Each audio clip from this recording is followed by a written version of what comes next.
Assalamualaikum warahmatullahi wabarakatuh. Puji syukur kehadiran Allah Subhanahu wa Ta'ala atas berkat rahmat dan karunia-Nya. Perkenalkan, saya Laili Umi Nur Farida dengan NIM 2025-1012 dari kelas Akuntansi 1 Universitas Sains Al-Quran. Pada kesempatan kali ini, saya akan menjelaskan materi bahasa Indonesia dengan materi sejarah dan perkembangan bahasa Indonesia.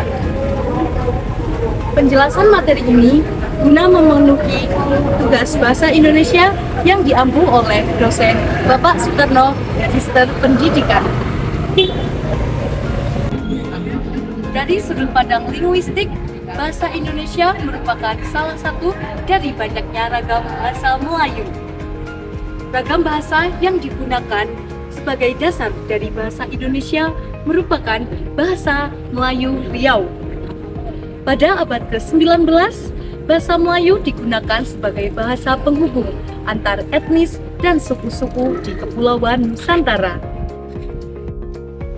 Bahasa Melayu kala itu merupakan lingua franca atau bahasa pengantar dalam pergaulan antara warga Nusantara dengan pendatang dari berbagai mancanegara.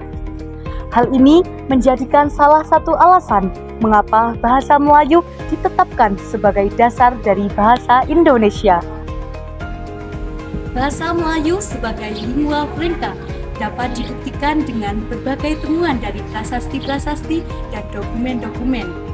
Dari prasasti dan dokumen tersebut diketahui bahwasanya orang-orang dari Cina, Arab, dan Persia pernah datang ke kerajaan Sriwijaya yang berada di Sumatera untuk belajar agama Buddha. Bukti-bukti yang dapat memperkuat hal tersebut yaitu dengan ditemukannya berbagai prasasti. Salah satunya yaitu prasasti di kedudukan Bukit Palembang, Talang Tua Palembang, Kota Kapur, dan juga Karangberahi di Jambi. Prasasti-prasasti tersebut ditulis menggunakan bahasa Pranagari dan menggunakan bahasa Melayu kuno. Perkembangan bahasa Melayu di Indonesia semakin pesat dengan masuknya Islam ke Indonesia. Banyak karya sastra, hikayat, dan kitab sejarah yang ditulis menggunakan bahasa Melayu. Bahasa Melayu juga banyak mengadaptasi kosakata dari bahasa Arab dan Persia. Pada masa kolonial, kedatangan bangsa asing seperti Portugis, Belanda, dan juga Inggris juga mempengaruhi perkembangan bahasa Melayu di Indonesia. Banyak kosakata baru dari bahasa asing yang kemudian menjadi bagian dari bahasa Indonesia. Pada abad ke-19, kedudukan bahasa Melayu semakin kuat. Pemerintah kolonial Belanda memanfaatkan bahasa Melayu sebagai bahasa administrasi dan pendidikan, serta melakukan standarisasi melalui ejaan Van Ophuijsen dan menerbitkan karya sastra melalui Balai Pustaka. Perkembangan ini menjadi salah satu dasar lahirnya bahasa Indonesia. Puncaknya terjadi pada peristiwa Sumpah Pemuda 28 Oktober 1928 ketika bahasa Melayu diikrarkan menjadi bahasa Indonesia, yaitu menjadi bahasa Persatuan Indonesia.